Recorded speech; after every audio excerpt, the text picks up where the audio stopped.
I just wanted to make a video today about a friend of mine that passed away in 2007. This video is dedicated to Robert Biagi. I believe that's how you pronounce his last name. Robert is the first name, and it's B-I-A-G-I. Robert Biagi, I think. But he was the owner of Casselberry Jewelry and Pawn in Casselberry, Florida. And I'm just going to tell some stories about Robert, some dealings that we had, and I just want to start off this video by saying, God bless you, Robert, and God bless your family, and, this is 2018, and I was just thinking about you, and I just wanted to make a video, so, where do I start with Robert, Mr. Biagi? And once again, I do apologize if I pronounce the last name wrong. Robert was the owner of Casselberry Jewelry and Pawn, and Robert was originally from England, and I don't know exactly where in England, but he was originally from England, and I first got to know Robert, I would say somewhere around 1996, 1997, somewhere around there, and Robert was the one-man show. I never saw anybody that was actually employed by Robert to work in the store with him. Robert told me stories about whenever he was over in England, how he used to be like a street fighter and a bouncer, and he carried a gun. Robert definitely carried a gun that was on his hip, and there was no doubt in my mind that if push came to shove, he would use it. And he did have to where he had to buzz people in and out of his shop. He had to hit a button to let them in the shop. I don't know if he had to hit the button to leave. Now, he may have, I think he may have had to hit the button to leave also. But to make a long story short, Robert passed away.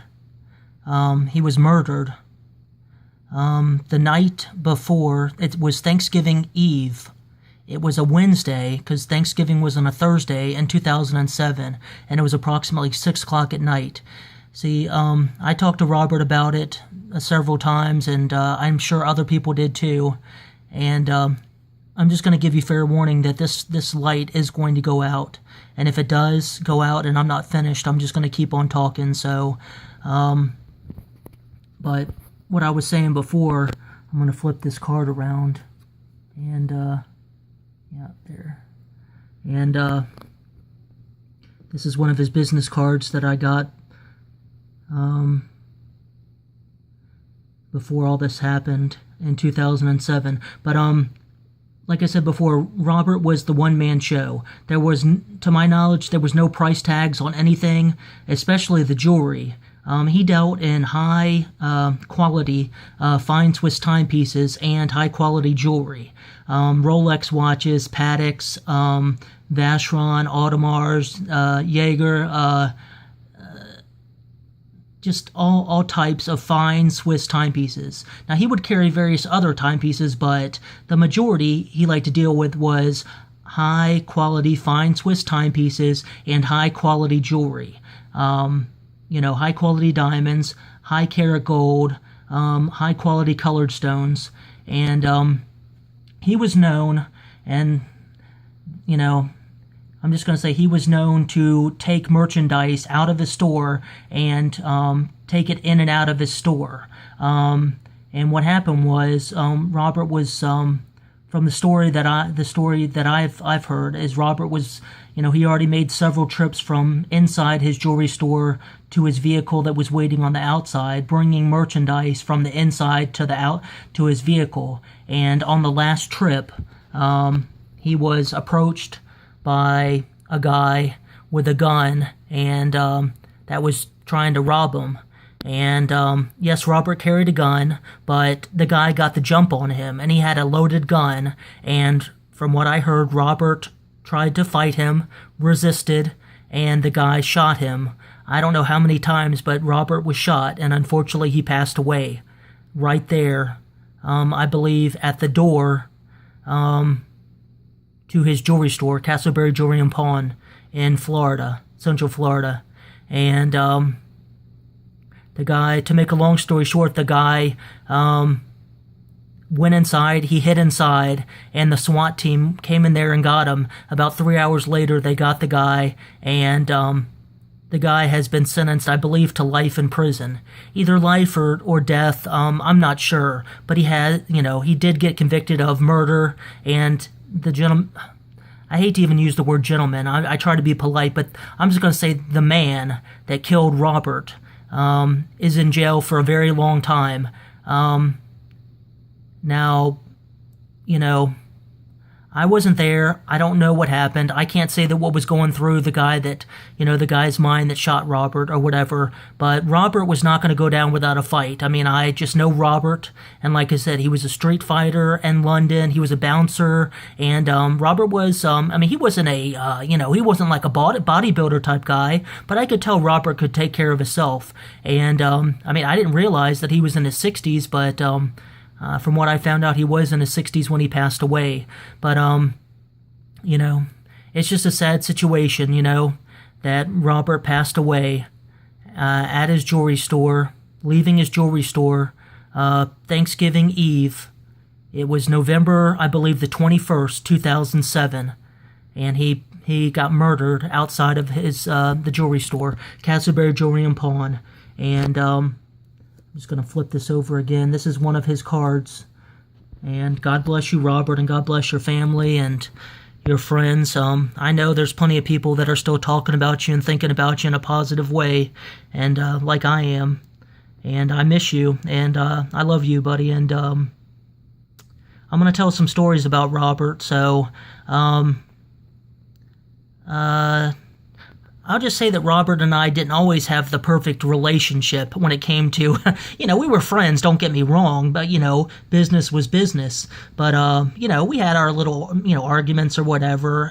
Like I said, Robert was a guy that you didn't push around. I mean, he knew the value of, fine Swiss timepieces and diamonds and gold and precious metals and items like that. I mean, he knew the value. He knew the fair value. He knew what he could buy it for, or he knew what he should buy it for, and he knew what he could sell it for. And Robert was the type of guy where he wanted to move certain items quick. Others he'd add to his collection and keep, but he always tried to buy them right, and I don't blame him. I mean, God bless you. That's what you want to do in this business, is buy it right. So, but I'll tell you a story of Robert and I. This is a story that I never told him, but this is a deal that we did. Like I said, this was about 1996 or 1997, and I used to go around to the various pawn shops, like the ones that were individually owned, like Casselberry Jewelry and Pawn, and various other pawn shops around the Central Florida area. And I went to a pawn shop in Orange City, Florida. And there was what I would do is I would walk in and I would just kind of like look around. I would look at the jewelry, mainly the jewelry, looking for fine Swiss timepieces, high quality diamonds, high quality precious metals. And, if somebody would ask, do you want to see something? I said, thank you very much. I appreciate it. I'm going to look around, and if I see something that I, want a closer look at, I'll let you know. Well, I was looking around and I saw this watch, and it was a small watch, but I recognized it as a Cartier. It was a Cartier, and it was yellow in color. And what I recognized, it looked like a lady's Cartier tank watch. It was on some type of a band. It was not on a gold band or anything like that. It was on a leather band or a crocodile or alligator band, but it didn't have the original buckle. To make a long story short, I took a look at the watch, and the guy that pulled out the watch said, yes, it is a Cartier. It's 18 karat yellow gold, and it didn't have the original buckle, just I think a gold-plated buckle, but he said it's not working. It's not working, and he couldn't tell me much about it. He just said it was a lady's 18 karat gold Cartier tank, and it's not working, and I asked him what his best price was, and he told me $400, and this was in 1996, 1997, somewhere around there. So I thought about it. I left. I remember coming back later on that day, and it was still there, and I took a gamble on it. So I bought it for $400 cash, I believe, out the door. It was $400. I paid the guy cash, and I just got it out the door for $400. Well, to make a long story short, I took it to a place that did watch repair, and I didn't even know if it was a... Well, I guess I found out it wasn't a manual wind. It was either a manual wind or a battery-powered, a quartz. That was the only two kinds of Cartier fine Swiss timepieces that they made. Sorry, I'm going to just move around a little bit. But, so I found out that it was battery-powered. And, this place that I took it to, I said, please, see what you can do to get this thing working, because I got some money, tied up into it. And, back then, the gold alone was just not worth much at all. So, I paid, far over the melt value for the gold. And, like I said, it wasn't working. Well, thank God, these people got it working. It was a battery. This guy said the battery corroded around the contact point, so he put in a brand new battery, cleaned the contact, and it was ticking. And that's all I cared about. It was a working ladies 18 karat gold Cartier. So that's all I knew that I could make money off of it. So what I decided to do was I went straight from that place to Robert at Casselberry Jewelry and Pawn. And we did dealings before. We did deals on various, Rolex watches and other fine Swiss timepieces and, high quality diamonds and, gold and, various other deals. And so I walked in there, and of course he buzzed me in. I waved and everything, and I heard the buzzer go off. I pulled the door, and I went up there and I showed him the watch, and we were talking or whatever, and I showed him the watch, and I said, we started talking back and forth or whatever, and he said, well, what do you want for it? And I said, I want a Rolex. And I said, something about I want to work a deal between this watch and a Rolex. And so I started looking through his showcase, and I saw this, it was approximately a 1960s Rolex Oyster Perpetual, no date, stainless steel with a heavy stainless steel Rolex oyster band. It was all original. Dial was original, crown, case, band, clasp. It was in fairly good condition for, being, 30, 40 years old. So he said, well, I'll tell you what. He said, I'll trade you even. I'll trade you even for this Rolex and that lady's Cartier. Well, I thought to myself, I knew Robert, and I did enough dealings, even though I was young. I did enough deals to realize that he wanted this lady's 18 karat gold Cartier. So what I did was I played hardball with him. I told him, I said, I'll tell you what, I'll take that Rolex right there and $400 cash. He thought about it for a couple minutes, and he did it. So for this was my first, okay, I'm just going to say this. This was the first deal that I ever got a Rolex for free. I was ecstatic. I was over the moon.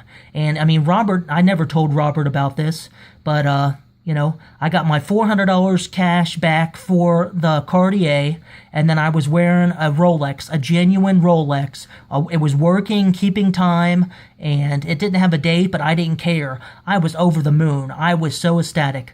I did the deal as soon as possible. I put the Rolex on my wrist. We shook hands. We were both happy with the deal, and I walked out. And I remember when I left Robert's that day, I stuck my hand out the car. I was so proud.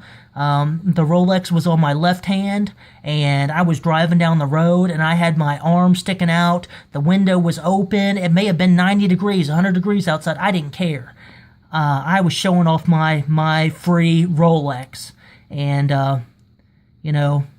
God bless you, Robert. I'm just saying, God bless you. I love you, and I miss you. And I'm sure that you are missed by many people. And I knew that was going to go off. I apologize, but that's about how quick Robert's life was taken from him. On November the 21st, on a Wednesday, approximately 6 p.m., the year 2007. It's been almost 10 years now. This is June 2018, and he passed away 2007. And, God bless you, Robert. We had many deals, and like I said, we shared laughs, and we argued sometimes, and,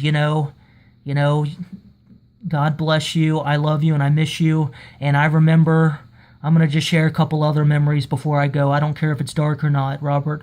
I'm just, I remember Robert. I would walk in or whatever, and he would buzz me in. He would be on the phone. And, I had enough respect for him. If he was on the phone or whatever, I didn't bother him. I just looked around. I looked around the jewelry. I looked around the fine Swiss timepieces, and I could always tell when he was on the phone with his mom, because he would be on there and he would say, "God bless." And then it would be, "God bless, Mom, God bless." And he would talk to his mom, and before they got off the phone, I remember when the conversation was about to end, there was, and I'm not trying to be rude or anything, I think this is awesome, but there would be about at least 10 to 15 God blesses before he hung up the phone with his mom. He would just, I still remember, "God bless, Mom. God bless. God bless, Mom. God bless. God bless, Mom." And, I know that Robert loved his mom and his dad, and I know, his parents loved him too. And I had a chance to meet his father, but I never got a chance to meet his mom, because I believe his mom and dad both still lived in England somewhere. I don't know where, and I don't know where Robert, I have an idea, but I don't want to be wrong, so I'm not going to say it. But I remember meeting his father. His father was in the shop, behind the showcases. I remember Robert and his father there behind the showcases, and but I did not see many other people behind that counter. Very rarely did I ever see anybody behind that counter except for Robert, except for his dad, and I can't recall anybody else, but, there may have been one or two, but, God bless you, Robert. God bless your mom and dad and your family and your wife, and, if you have children, God bless your children and grandchildren, and, I miss you, Robert, and I still remember your store. I remember walking in, you'd walk in the front of the store, there'd be a parking lot there across from that Publix, and you'd walk in, and then there would be some tools on the right-hand side, and then, there was something on the left, but you'd walk forward, and then you'd come upon the jewelry case, and then the watch case, or the fine, where the watches and fine Swiss timepieces are, and then you'd kind of make a right, and then that would be the counter that, if you made a right, it would be on your left-hand side. There would be the counter there where people would pawn their merchandise, and you had like an old-fashioned cash register there, and then you had I remember, one or two times you let me into the back, and you had your pawn merchandise back there, and there was a door that you went through in the back, and it was in like a dirt parking lot back there, and, I'm just saying, I miss you, Robert, and I'm not going to say that, I'm not going to, you were a man of your own, and you made your own decisions, and, I talked to you about, I was worried about you leaving by yourself and working by yourself, and, taking merchandise in and out of the store by yourself, but, there's no doubt in my mind, Robert, that if you could have, you would have taken care of yourself, and, you would still be alive, but the guy got the jump on you, and you were not about to let him just, you were not about to just let him take advantage of you and take your merchandise. I'm not going to say it if that's right or wrong, but that's noble, and, I'm going to end this video, but I'm going to say, God bless you, Robert Biagi. If I'm pronouncing your name wrong, I do apologize, from England, and you were a tough guy with a good heart, and we had some laughs, and we had a lot of deals, and I always could come to that pawn shop, and I knew that if I was looking for a nice, high-quality, fine Swiss timepiece, that your place would be the first place that I would go. Because, we talked about Pateks, we talked about Rolex, we talked about Audemars, we talked about different, fine Swiss timepieces and, high-quality diamonds, VS, VVS, and, high-quality, rubies like Pigeon Blood Red and Colombian emeralds, and, you were like me, buddy. We liked the good stuff. We liked the good stuff. We enjoyed the good stuff. And, don't quote me on this, but there was a saying by Winston Churchill, and it went something like this. I'm trying to remember how it went, but it went something like this, and this is paraphrased. Winston Churchill said that, he said, "I'm not hard to please. I am easily satisfied with the best." And that reminds me of you, Robert. Yep, you're not hard to please. You were easily satisfied with the best, like Patek, and 22, 24 karat gold, and high quality diamonds, and Pigeon Blood Red rubies, and the good stuff, Robert. So I tip my hat to you, buddy. I love you, and I miss you, and God bless you, and God bless your family. God bless your friends.